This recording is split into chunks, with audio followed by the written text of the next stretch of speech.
l'Église adventiste du 7e jour réalise une croissance record. Les Anges de l'Espoir dirigent la mission de Nuevo Tiempo en Argentine en aidant les auditeurs à trouver la guérison mentale et spirituelle. En Azerbaïdjan, ADRA présente des solutions climatiques innovantes à la COP29 pour soutenir les communautés vulnérables. La mission adventiste à Singapour combat la solitude et encourage la croissance spirituelle chez les personnes âgées. Le programme de sauvetage aérien d'Advent Health transporte plus de 1000 patients par an en Floride, aux États-Unis. Ces histoires inspirantes et bien d'autres, maintenant sur ANN.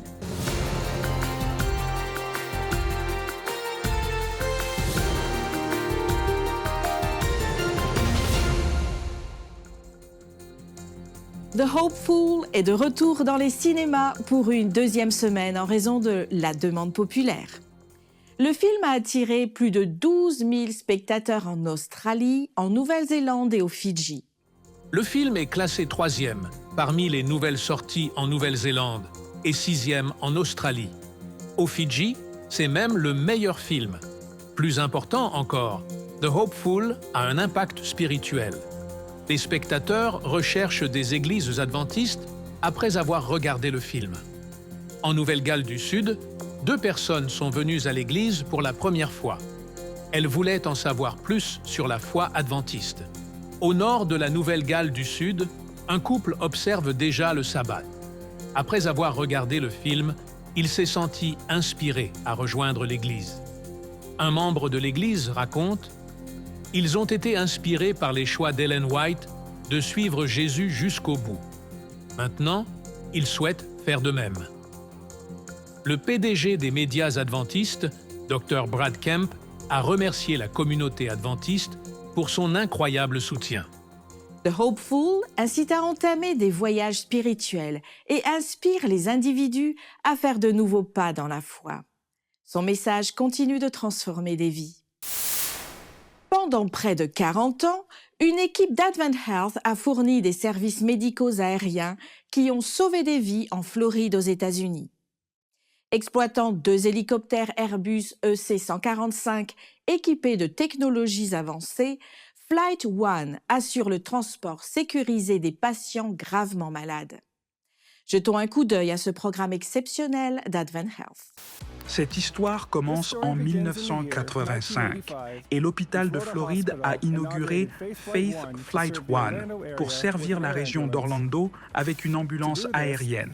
Pour ce faire, Faith Flight One a choisi l'emblématique Sikorsky S-58T comme leur premier hélicoptère. Le S-158T était une bête de course, grande, lourde et vraiment bruyante.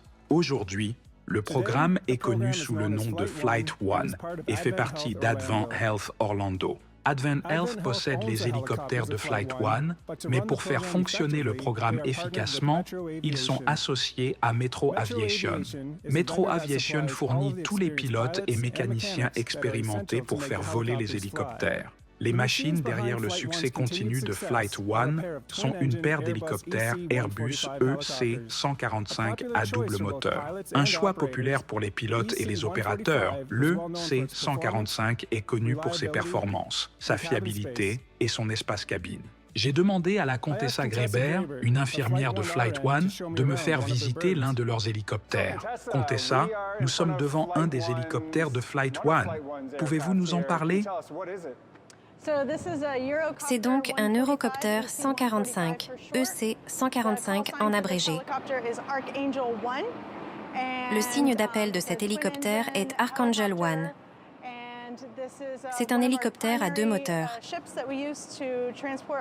Et c'est l'un de nos principaux appareils pour le transport de nos patients dans l'État de Floride. C'est un espace de travail merveilleux. Nous avons de la place à l'arrière pour notre équipement. Nous prenons soin de patients avec de nombreux dispositifs d'assistance cardio-pulmonaire et nous avons donc amplement d'espace pour sécuriser tout l'équipement nécessaire pour nos patients. Contessa, c'est intéressant. Avec le 145, les patients ne sont pas chargés par le côté. Ils sont chargés par l'arrière, n'est-ce pas? Oui. Laisse-moi te montrer comment ça se passe.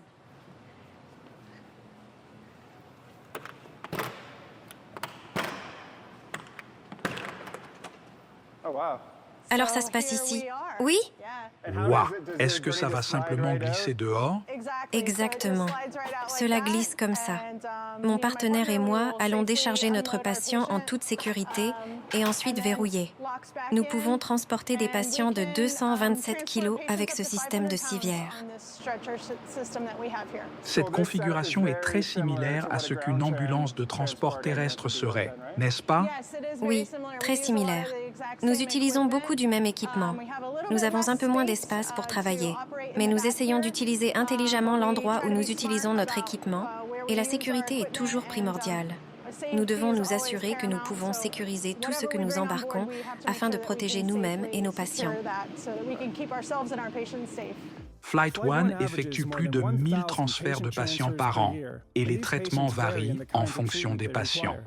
En tant que l'un des rares opérateurs aux États-Unis à employer à la fois des infirmiers et des thérapeutes respiratoires sur chaque vol, Flight One continue de rehausser le niveau des soins des patients.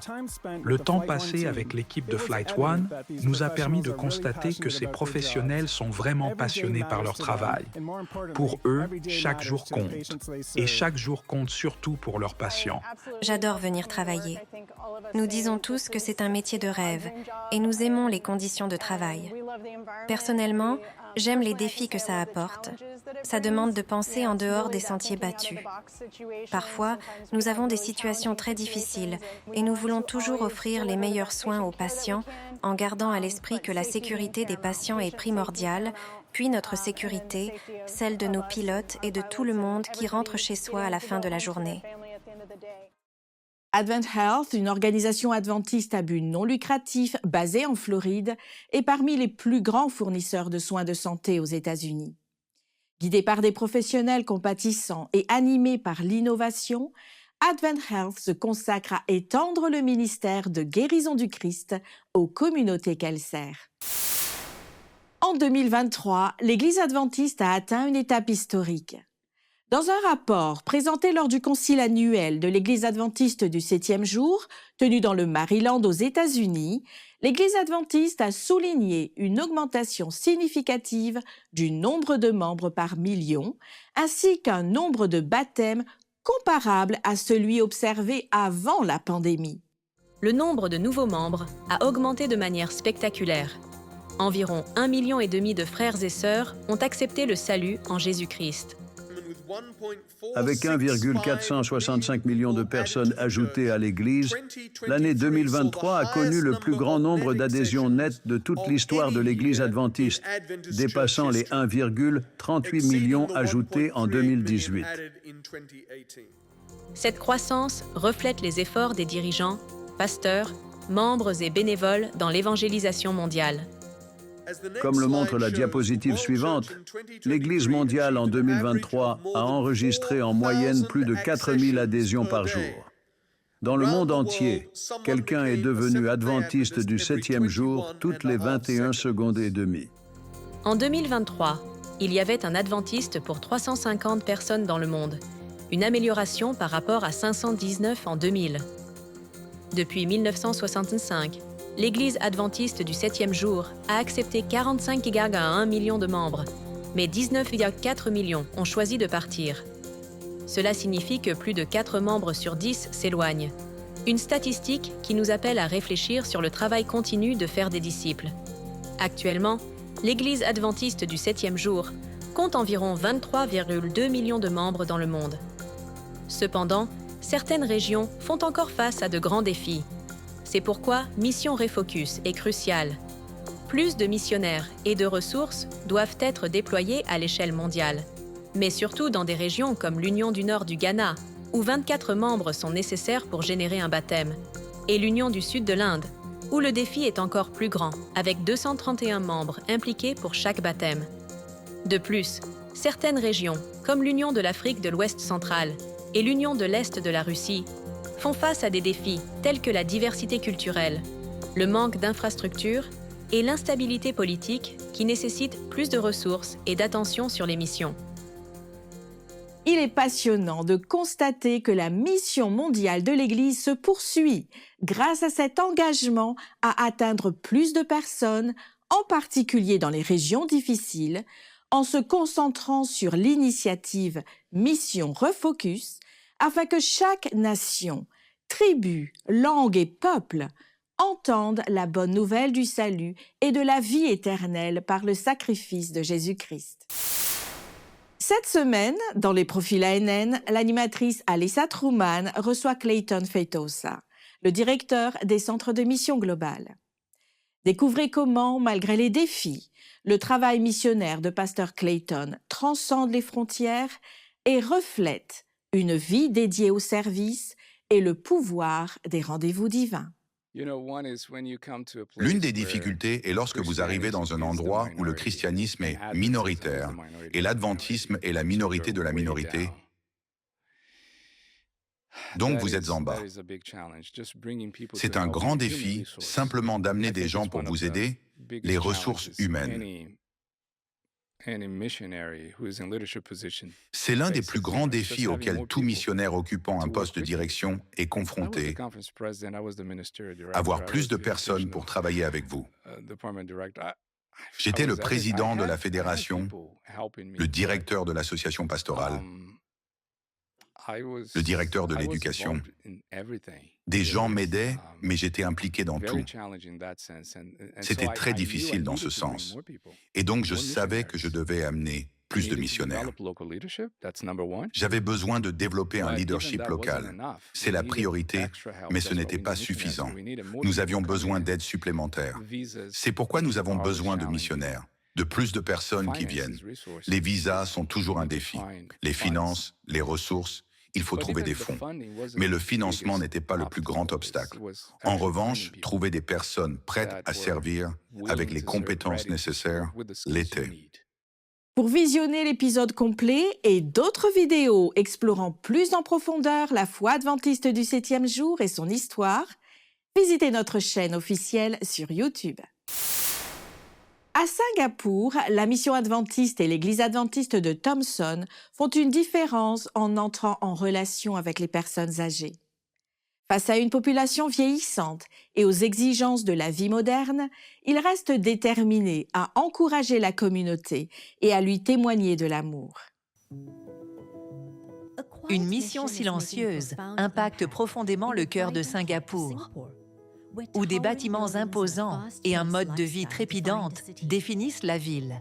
La mission adventiste et l'église adventiste de Thomson, avec les 3 centres adventistes actifs, apportent joie, connexion et un sentiment d'appartenance aux aînés de la ville.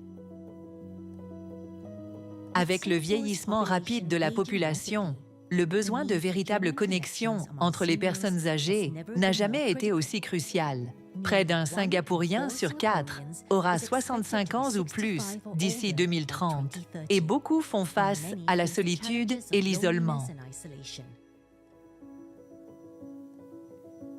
La mission adventiste répond à ce besoin en collaborant avec les centres adventistes actifs qui disposent d'espaces et de programmes conçus pour que les personnes âgées trouvent du réconfort, de la compagnie et une communauté solidaire. Voici Madame Chan, un témoignage de résilience et de foi inébranlable. Madame Chan a trouvé un foyer au centre adventiste actif où son désir d'approfondir sa foi l'a amenée à demander le baptême. Malgré une hémorragie cérébrale et un AVC, son esprit reste fort. Les visites régulières du pasteur Kevin Tain et d'Alan Teo lui apportent un soutien spirituel et son amen sincère, après chaque prière, fait écho au lien durable qui l'unit à sa foi. Amy Leong est une senior au centre adventiste actif de Golden Clover. Elle est une inspiration. Elle s'engage activement en tant que bénévole et amène sa famille au culte. Son dévouement enrichit son propre parcours de foi, mais inspire également les autres à embrasser et partager leurs croyances. Chaque fois que nous voyons nos amis, c'est une journée de bonheur. Prendre le bus ensemble pour aller à l'église où chaque pasteur et toute notre famille d'église nous accueillent avec joie nous rend encore plus heureux. Nous espérons continuer comme ça, tout en nous rapprochant de Dieu.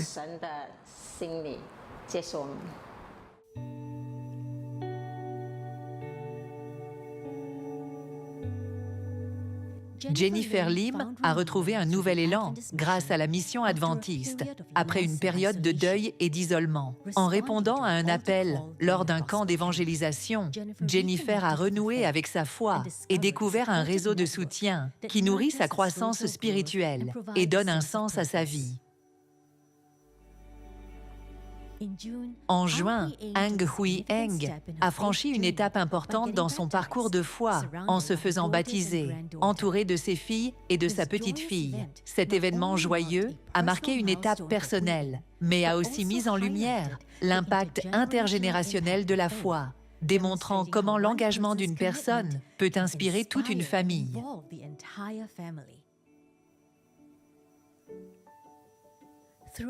Tout au long de 2024, la mission adventiste et l'Église adventiste de Thompson ont organisé des événements qui ont renforcé le sentiment de communauté et d'appartenance parmi les seniors.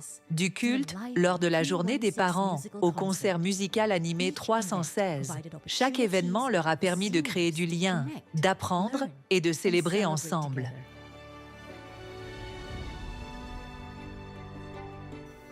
Élargissant leur portée, le centre adventiste actif Kalang Trivista a lancé un nouveau groupe de soins le 26 septembre, accueillant 45 seniors. Avec un nombre croissant d'inscriptions, ils s'attendent à plus de 100 participants. Ce groupe offre de la compagnie, du soutien et une croissance spirituelle, renforçant l'engagement de la mission adventiste à favoriser des connexions dans les communautés de Singapour. Cette année se terminera par un joyeux événement de Noël, où les personnes âgées et leurs familles seront invitées à vivre l'espoir et l'amour au cœur du message de Noël. La mission adventiste et l'Église adventiste Thompson, ainsi que nos 3 centres adventistes actifs, s'engagent à favoriser des connexions significatives parmi les seniors de Singapour. Malgré les défis d'une population vieillissante et les complexités de la vie moderne, le dévouement de la mission à l'amour, aux relations et à la communauté reste inébranlable. Regardant vers l'avenir, la mission continue de bâtir un héritage de compassion et de foi. Rejoignez-nous pour soutenir nos aînés et veillez à ce que chaque individu se sente aimé, valorisé et connecté. Cette mission de compassion et de foi continue de croître, une relation à la fois. En soutenant les personnes âgées, la communauté adventiste s'assure que chacun se sente valorisé et connecté. ADRA, l'Agence adventiste de développement et de secours, a marqué sa présence à la COP29 en Azerbaïdjan, à la frontière entre l'Europe et l'Asie. ADRA a mis en avant des solutions climatiques qui permettront de renforcer les communautés vulnérables dans le monde. Lors de la COP29, tenue à Bakou, la capitale de l'Azerbaïdjan, des dirigeants de 188 pays ont discuté des actions contre le changement climatique et ont promu la durabilité. ADRA a participé à l'événement pour plaider en faveur d'une plus grande reconnaissance des ONG dans la lutte contre la crise climatique et le soutien aux communautés touchées par la pauvreté et l'instabilité.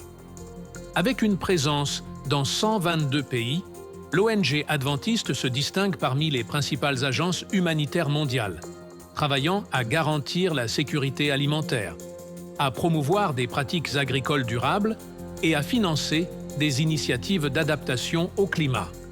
ADRA soutient également le nouvel objectif collectif quantifié qui vise à mobiliser des ressources pour les pays en développement. Nous exprimons notre reconnaissance à ADRA, qui continue de créer des solutions innovantes et inclusives afin de renforcer la résilience des communautés les plus vulnérables. Nuevo Tiempo Argentine a réalisé d'importants progrès grâce aux Anges de l'Espoir, des donateurs qui ont permis la diffusion du salut par Jésus-Christ à des milliers d'auditeurs. Cette année, l'école biblique a grandi atteignant des centaines d'intéressés utilisant de nouveaux matériels d'études. La radio a élargi sa zone de couverture, notamment dans les villes comme Rosario, où Fabian Coria a trouvé la guérison émotionnelle et spirituelle à travers les ondes. J'ai commencé à écouter Radio Nuevo Tiempo lorsque j'ai commencé à être insomniaque. Les problèmes de sommeil ont été une constante dans ma vie. J'ai été diagnostiqué avec un trouble dépressif majeur, une agoraphobie, un trouble d'anxiété sociale, un trouble obsessionnel compulsif et un trouble d'anxiété généralisée.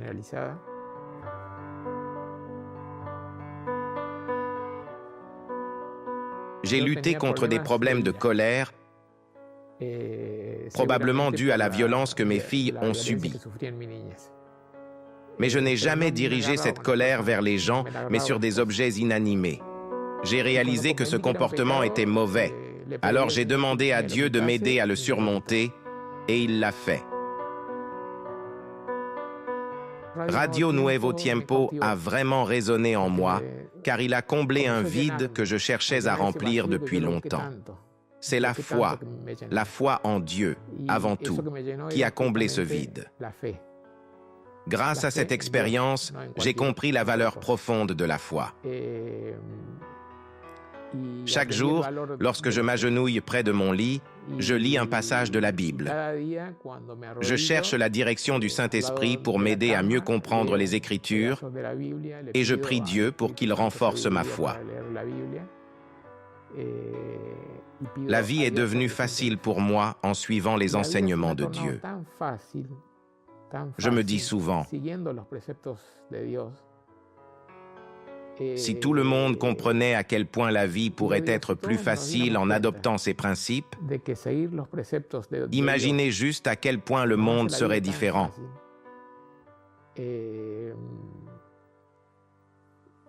J'ai mes propres luttes. Je prends des médicaments, mais chaque fois que mes problèmes m'accablent, je me tourne vers Matthieu 11, 28 pour trouver du réconfort. Venez à moi, vous tous qui êtes fatigués et chargés, et je vous donnerai du repos. Matthieu 11, 28 à 30. J'embrasse vraiment ce message et je remets mes inquiétudes au Seigneur. On dirait qu'un lourd poids est retiré de mes épaules. Que ce soit par des miracles ou simplement parce qu'il détient tout pouvoir, le Seigneur se charge de mes préoccupations.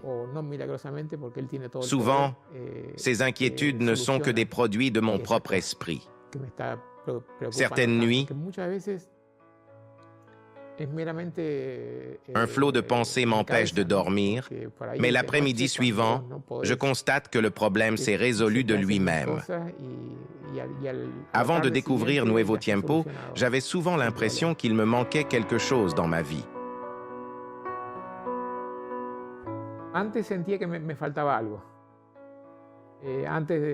Quand j'ai trouvé Nuevo Tiempo, tout a changé. Je me suis enfin senti complet. J'ai réalisé que le vrai bonheur ne dépend de personne d'autre. Il vient de ma relation avec le Seigneur Jésus. Je ne peux pas imaginer ma vie sans Nuevo Tiempo, car il joue un rôle crucial pour me garder connecté à lui. J'ai trouvé ici exactement ce que je cherchais. Quelque chose que je ne pouvais pas trouver sur les autres stations. Avec cette nouvelle expérience, je me sens comblé car il ne présente pas les sujets spirituels comme quelque chose de distant. Au contraire, ils les rendent accessibles et pratiques pour la vie quotidienne.